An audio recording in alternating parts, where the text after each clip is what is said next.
우리의 발길을 주관하시고 인도하시며 우리와 함께 걸으시는 좋으신 아버지 하나님, 오늘도 하나님의 특별하신 손길에 의지하여 새벽을 깨우며 주 앞에 나온 우리들, 하나님의 사랑과 은혜로 풍성하게 결실하도록 도와주옵소서. 하나님을 생각할 때마다 하나님 감사합니다. 하나님 고맙습니다.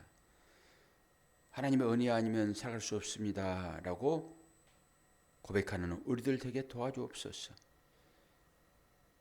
세상에 살면서 여러 힘든 일들을 만나게 될 때 세상은 우리를 도와줄 수가 없는데 주님은 우리의 손을 붙들고 우리와 동행하시며 우리를 도우시니 감사합니다. 오늘도 시편 기자를 통하여서 하나님의 마음을 알기를 소망합니다. 은혜로만 함께하여 주옵소서. 감사드리며 예수 그리스도의 이름으로 기도하옵나이다. 아멘. 시편 138편입니다. 1절에서 6절 말씀 봅니다.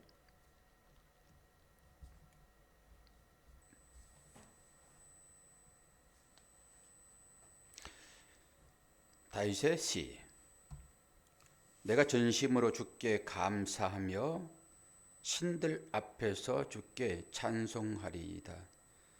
내가 주의 성전을 향하여 예배하며 주의 인자하심과 성실하심으로 말미암아 주의 이름에 감사하오리니 이는 주께서 주의 말씀을 주의 모든 이름보다 높게 하셨음이라. 내가 간구하는 날에 주께서 응답하시고 내 영혼에 힘을 주어 나를 강하게 하셨나이다. 여호와여, 세상의 모든 왕들이 주께 감사할 것은 그들이 주의 입의 말씀을 들으며며 그들이 여호와의 도를 노래할 것은 여호와의 영광이 크심이니이다. 여호와께서는 높이 계셔도 낮은 자를 굽어 살피시며 멀리서도 교만한 자를 아심이니이다. 내가 환난 중에 다닐지라도 주께서 나를 살아나게 하시고 주의 손을 펴사 내 원수들의 분노를 막으시며 주의 오른손이 나를 구원하시리이다. 여호와께서 나를 위하여 보상해 주시리이다. 여호와여, 주의 인자하심이 영원하오니 주의 손으로 지으신 것을 버리지 마옵소서. 아멘. 하나님의 도우심에 감사드립니다 라는 제목을 달았습니다.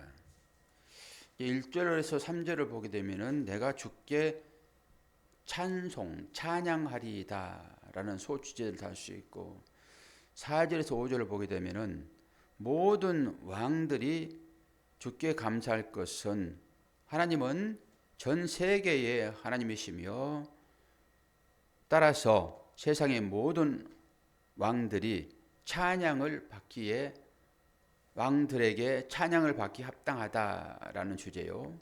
6절에서 8절은 하나님은 약한 자를 도우신다라는 소주제를 달 수가 있습니다. 그렇죠. 1절부터 그러잖아요. 내가 전심으로 주께 감사하며 신들 앞에서 주께 찬송하리이다. 여기서 신들이라고 하게 되면은 하나님은 아니겠죠. 이방 사람들이 섬기는 신들입니다. 이것은 만들어진 신이죠. 만들어진 신. 나무를 조각해서 눈도 만들고 코도 만들고 입도 만들고 귀도 만들고 그래서 만들어진 신. 그걸 자기 자신의 삶의 앞에 두고 나를 도우라라고 명령하는 그런 신입니다. 그 신들, 모든 신들, 하나님은 신들 중에 신이시잖아요. 뭐 하나님 외에 무슨 신이 있겠습니까? 그러나 우리는 그렇게 표현하는 거지요. 하나님만이 참 신이시다 라고 하는 것으로 하나님은 모든 신들 앞에서 찬송을 받으셔야 된다. 그리고 시편 기자도 그 얘기를 하고 있는 것이죠. 하나님은 모든 신들 중에서 찬송을 받으셔야 된다. 찬송을 하리이다 라고 얘기를 합니다. 그리고 모든 왕들이 주께 감사할 것은 뭐라고 그래요? 하나님은 찬송 받으시기에 합당하다라고 얘기를 해요. 찬송 받으시기에 합당하다. 우리 금요일 날도 바벨론에 팔려가가지고 끌려가죠. 하나님께서 그들을 팔아버리는 거예요. 그런 의미로 이스라엘 백성들이 바벨론에 팔려갔다 그렇게 표현할 수도 있고, 현실적으로 보게 되면은 끌려가지요. 바벨론으로, 포로로. 그때 그들이 이스라엘 백성들을 조롱하는 어떤 의미로 시온의 찬송을 부르라. 너희들이 찬양 잘한다며 하나님 앞에 찬양하는 그 찬양을 우리 앞에서 한번 불러봐. 이렇게 조롱조로 그들의 찬양을 듣기를 원했어요. 근데 그들은 버드나무에다 뭘 걸어놨어요? 비파를, 수금을 걸어놨다. 얼마나 모멸감을 느끼겠습니까?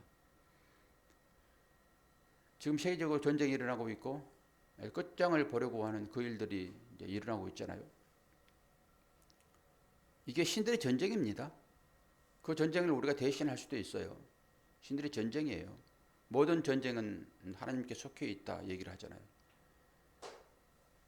어떤 신이 참 신인지는 마지막에 결정되고 말 것입니다. 우리의 삶이라고 하는 것은 우리의 모든 죄와 우리의 모든 허물을 주님이 다 담당하시고, 이 악한 신들의 전쟁에서 주님은 이기셨잖아요. 이기시고 주님은 하나님 우편에 지금 계십니다. 그분이 영광을 받으시기 합당한 그런 분이시죠. 그러나 우리는 이 구원의 확신을 가지고 있어야 함에도 불구하고 또 이 구원에 대하여 기도를 해야 됩니다. 왜 그럴까요? 우리는 신분적으로 구원이 벌써 이루어졌지요. 그래서 이미와 아직이라는 이 개념을 가지고 있을 때만 우리는 이 땅 가운데 어려움을 당할 때 기도할 수 있습니다. 하나님, 이 어려움에서, 이 지역 가운데서 우리를 구원해 주세요. 이렇게 기도하는 거예요. 그렇지 않고 나는 벌써 다 구원 받았는데 이미 구원 받았는데 라고 임의에 대한 간접을 두고 살아버리게 되면은 우리의 삶은 세상적으로 표현하게 되면 난잡해져 버립니다. 마음대로 살아가 버리는 거예요. 아니, 하나님이 나를 구원하셨다는데, 내가 어떤 환경 가운데 있을지라도 하나님 나를 구원하시는데 내가 굳이 신앙생활이라고 하는 이 절제된 삶을 살 필요가 있어? 라고 해버린 거죠. 그렇게 막 대해버리는 거예요. 내 기분에 따라서 저 사람이 나를 기분 나쁘게 하네? 잽도 안 되는 사람이 왜 나를 기분 나쁘게 할까? 이런 식으로 막 덤벼버리는 거예요. 근데 그 힘을 가지려고 사람들이 살아가지요. 세상 사람들의 가치관이잖아요. 세상 사람들은 내가 권력을 가졌으면 그 권력을 이용해 가지고 자기의 기분을 맞추는 일을 한다든지, 내지는 물질을 얻는 그 일에 그 권력을 쓴다든지 이렇게 되잖아요. 근데 우리는 가치관이 완전히 다르지요. 이미 구원받았다라고 하는 이 확신은 어떤 의미입니까? 하나님의 언약이라는 것입니다. 내가 너를 버리지 아니하겠다. 마음으로 믿어 의에 이르고 입으로 신하여 구원을 받는다. 예수 그리스도의 이름을 부르는 자들은 다 구원받는다라고 하는 이 약속이 우리에게 주어져 있으므로 하나님은 보통 사람들처럼 일구이연하지 않으시죠. 하나님은 당신이 하시는 그 약속을 실제 일어난 일로 생각을 하시죠. 이게 설계이잖아요. 하나님이 실수할 수 있습니까? 인간은 실수할 수 있지요. 그래서 설계를 자꾸 변경하잖아요.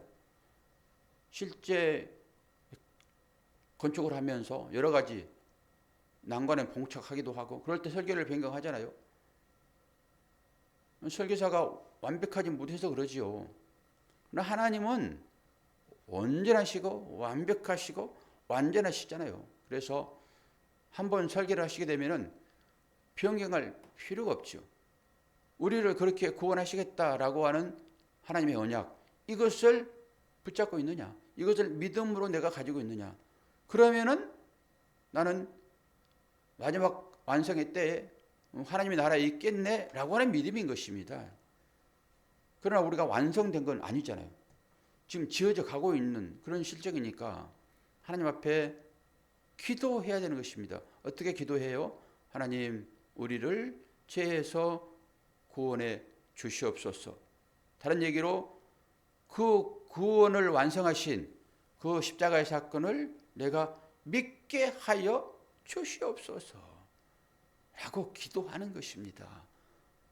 우리가 구원 못 받을 것이라서 그러는 것이 아니라 완성으로 우리를 이끄시는 그 하나님, 그래서 졸지도 아니하시고 주무시도 아니하시는 주여 우리를 인도해 주시옵소서 라고 기도하는 것입니다. 당연한 거예요. 너무 당연한 거예요. 그러면은 하나님께서 우리들에게 믿음을 주시잖아요.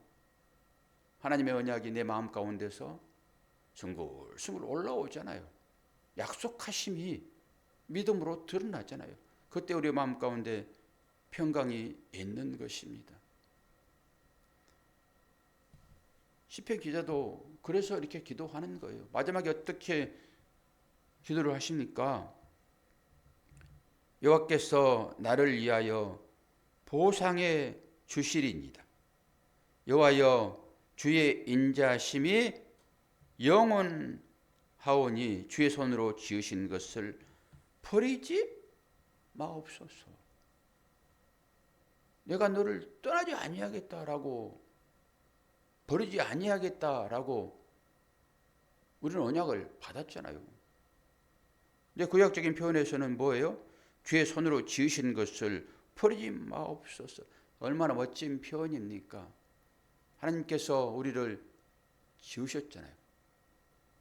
말씀으로 우리를 낳으셔서 하나님을 상속하는 상속자로, 누구를 상속해요? 하나님의 나라를 상속받는다고요. 세상 나라가 아니라 하나님의 나라를 상속받는다고요. 그렇게 결정되었어요. 이 확신이 흐려지지 않도록 하나님 우리를 버리지 마시옵소서라고 기도하는 것입니다. 우리가 구원을 받지 못해서 그런 것이 아니라 이 구원이 흐리지 않도록 하나님 우리에게 믿음을 주시옵소서라고 기도하는 것입니다. 우리 삶 가운데 얼마나 어려운 일들이 많이 있습니까? 실제적으로. 왜 우리에게 어려운 일들이 생기죠? 모든 사람들이 아주 건강하게 살다가 그냥 아침에 일어났더니 천국입니다. 이런 삶으로 나가면 얼마나 좋겠습니까? 그러지 않다라고 하는 거잖아요. 어제 주일에도 그 풍랑 가운데서 흔들리는 배 위에서 고난당하는 제자들의 삶을 살펴보았잖아요. 근데 그들이 주님을 영접함으로 인해 가지고 풍랑에 거치고 잔잔하여 바다를 건너게 되는 우리 주님이 우리 안에 들어오셔서 우리의 삶을 인도하시잖아요. 그러나 우리는 항상 풍랑 이는 바다 위에 작은 배처럼 풍랑이 안 이을 수 없어요. 풍랑이 이는데 흔들리지 않는 배가 어디 있냐고요. 방주는 흔들리지 않습니까? 모세가 타는 갈대 상자는 흔들리지 않습니까? 제자들이 타고 있던 그 배가 계속 광풍에 물려가잖아요. 이런 삶이 우리한테 있다라고 하는 이 현실을 일깨워 주기 위하여 그런 이미지를 우리에게 보여주시는 거예요. 뭐 예수 믿으면 모든 것들이 다 만사형통으로 간다. 이건 거짓된 말씀이에요. 여기에 속지 말으셔야 돼요.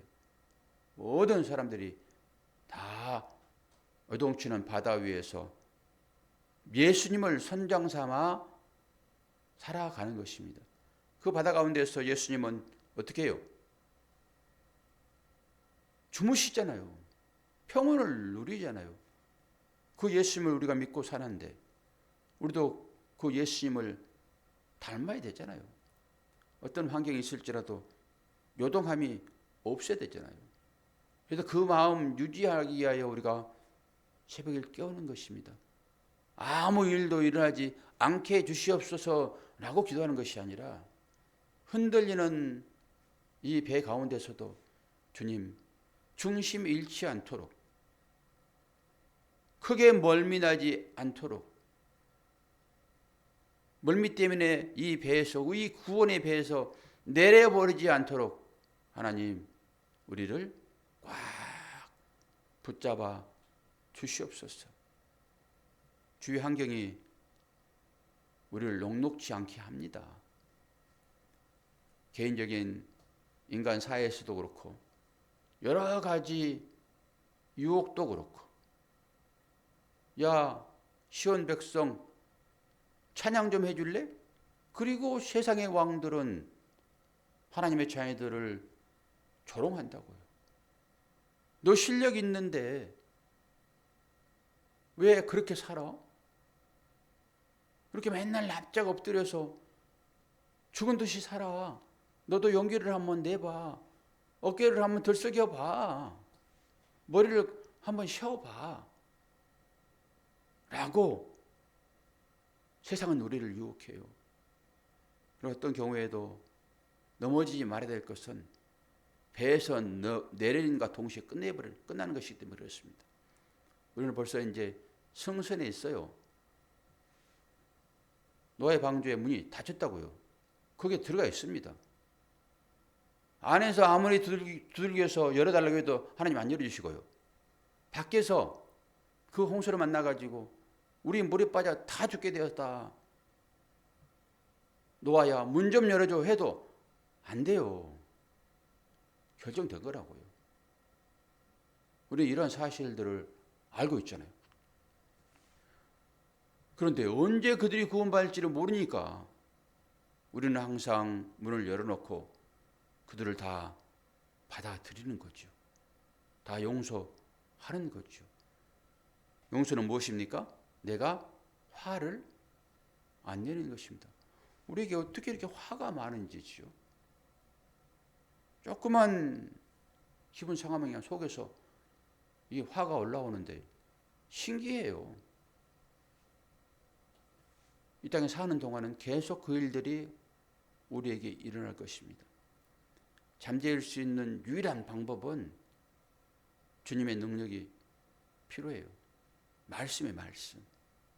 은혜가 주어지게 되면은 이것들이 사거리 녹아드는데 은혜가 떨어지게 되면은 본질적으로 우리는 악한 자들 되었잖아요. 그러면서 그 악이 준동을 하는 것입니다. 그때 우리 자신을 한번 살펴보면서 주여 구원받은 우리가 어떻게 이렇게 속에서 이 더러운 것들만 밖으로 나오는지 하나님 우리를 구원해 주세요 라고 기도하는 것입니다. 오늘 시편 기자도 그렇게 기도를 해요. 아프면 제일 겁나죠. 아프면. 오늘 김장로님 이제 시술을 하신다는데 이제 50대 이후에 남성들에게 찾아오는 그런 질병이에요.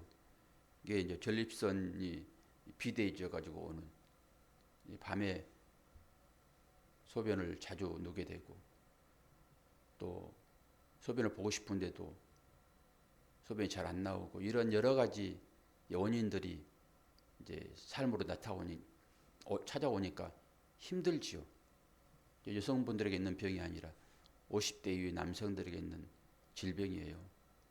오늘 그것 때문에 이제 서울에서 시술을 받으신다는데 여러분 기도해 주시고, 장로님 너무 염려 마십시오. 다 하나님의 손길로 깨끗하게 치료하셔서 치료 끝나게 되면은 이제 밤에 잘 주무실 거예요. 잠이 자주 소변 때문에 일어나셔서 불편하고 신경이 쓰이는데, 또 오늘 하나님이 특별하게 또 인도하심으로 깨끗하게 치료가 될 줄로 믿습니다. 여러분들도 기도를 부탁합니다. 기도하겠습니다. 좋으신 아버지 하나님, 오늘 또 은혜 중에 우리를 기도의 자리에 부르시고, 세상에 허망한 일을 만날 때마다 그것이 우리에게 인생의 큰 풍랑인데, 그럴지라도 우리의 배 사공은 주님인 것을 우리가 믿습니다. 언제까지라도 버리지 아니하시고 인도하시는 그 주께서 오늘 또 새벽을 깨우게 하시고 우리들로 하여금 기도하게 하셨사오니 하나님 앞에 기도하게 하여 주옵소서. 특별히 우리 장로님 씻을 때에 누울 때 많은 불안함이 있을 것인데, 그때 기도하게 하시고 하나님께서 편안한 마음을 주시어서 의사의 손길을 아버지 붙잡아 주시어서 실수하지 아니하고 정밀하게 모든 나쁜 요인들이 제거되어지고 이제 온전함으로 회복될 수 있도록 인도하여 주시옵소서.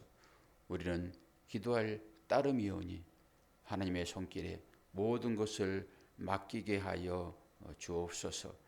오늘 또 한 주간을 시작하는 일터에서 일하시는 모든 새벽을 깨우는 성도들, 아니 잠에 있을지라도 일어나 근무지로 또한 생활의 터전으로 돌아가는 모든 사랑하는 성도들, 그 가운데서 주님의 특별하신 인도함을 경험할 수 있도록 도와 주시옵소서. 함께 하심을 감사드리며 예수 그리스도의 이름으로 기도하옵나이다. 아멘.